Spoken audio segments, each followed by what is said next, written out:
안녕하세요. 알아두면 쓸모있는 세금사전 박현중 세무사입니다. 개업을 한 지 얼마 안 된 사장님들께서 많이 하시는 질문들이 있습니다. 간이가세자는 세금도 없으니 세무사 혹은 세무관리 아예 필요 없는 거 아닌가요? 간이가세자가 모든 세금을 안 낸다면 저는 네 라고 대답을 할 것 같아요. 하지만 안타깝게도 세금에는 부가세만 있는 게 아닙니다. 그래서 지금부터 실무에서 어떤 사장님들께 세무관리가 필요하신지 알아보고요. 또 반대로 어떤 분들은 세무관리가 정말 필요가 없는지까지 한번 알아보도록 하겠습니다. 모든 개인 사업자분들은 부가세뿐만 아니라 소득세라는 세금도 납부를 하셔야 돼요. 즉 하나의 매출액인데 부가세도 내고 소득세도 내야 됩니다. 간이가세자에게 부가세 혜택은 주지만 소득세는 간이가세자, 일반가세자 구분 없이 돈을 벌었다면 세금을 무조건 납부해야 합니다. 먼저 소득세를 기준으로 세무관리가 필요한 사례들을 알아보도록 하겠습니다. 간이가세자가 매출이 높다면 당연히 소득세 때문에 세무관리가 필요하게 되고요. 매출은 적지만 세무관리가 필요하신 분들의 대표적인 예가 있어요. 초기 투자 비용이 많이 들어간 사장님들입니다. 그런 분들에게는 2월 결손금이라는 게 따라오는데 그 2월 결손금이라는 게 어려운 게 아니라 과거에 손실이 예를 들어 5천만 원이 났다. 근데 현재는 이익이 5천만 원이다. 그러면 길게 보면 나는 번 게 없잖아요. 그러면 소득세를 걷지 않는 개념입니다. 그런데 과거에 장부를 만들지 않고 단순하게 나 매출 적으니까 세금 안 낼게. 그러면 세무서에서는 그냥 넘어가요. 어차피 얘 털어봤자 세금 안 나올 거니까 그냥 뭐 무신고하거나 추결하거나 이런 걸 해도 거의 그냥 넘어갑니다. 그리고 나서 과거에는 손실이었지만 현재 이익이 나잖아요.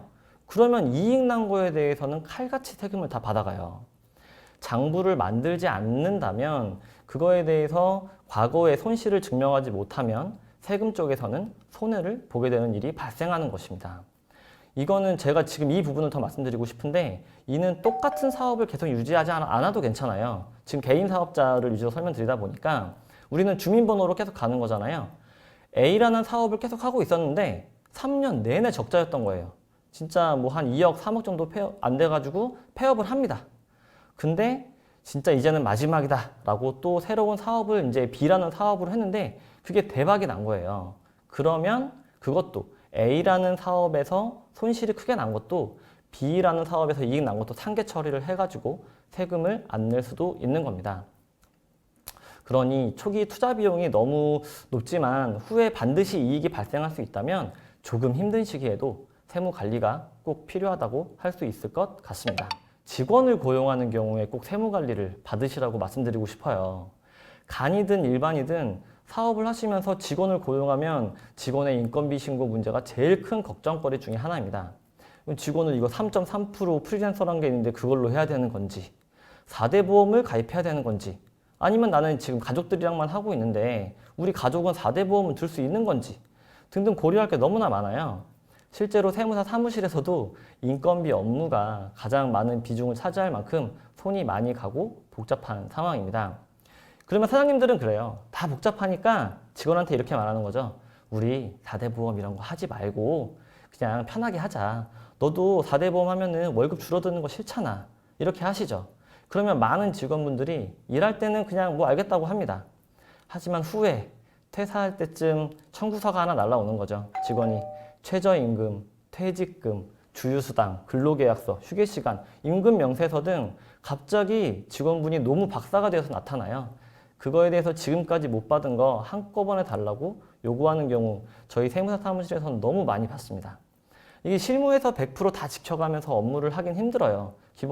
그렇지만 기본적으로 그 직원분들이 조회하는 방금 말씀드린 뭐 최저임금, 주휴수당 이런 것들에 대해서는 최소한 직원보다는 사장님들께서 더 노무를 알고 계셨으면 좋겠습니다.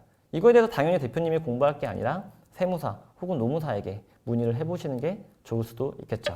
그 외에도 간이가세자이지만 매출액이 높아서 소득세 관리가 필요하신 분 당연히 있을 거고요.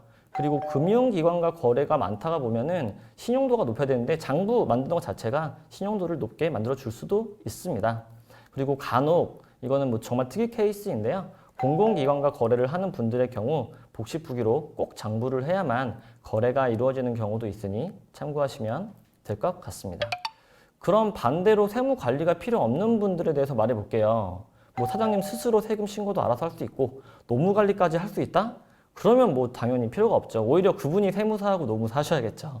그런데 그분 말고 매출이 좀 낮으면서 앞으로 이익도 날 것 같진 않고 직원도 난 고용할 계획 없어. 이런 분들이라면 정말 세무 관리가 필요 없을 것 같은데요. 부디 이 영상을 보시는 사장님들은 후자에 들어가지 않았으면 정말 좋겠습니다. 매출이 높은 사장님들 뿐만 아니라 현재 손실이 나더라도 후에 이익이 발생한 사장님들, 그리고 직원을 고용하고 있는 사장님들이라면 관이가세자여도 세무 전문가의 세무 상담을 꼭 받아보시길 추천드리겠습니다. 이번 영상 여기까지 준비했고요. 다음에 또 더 좋은 영상으로 인사드리도록 하겠습니다. 감사합니다.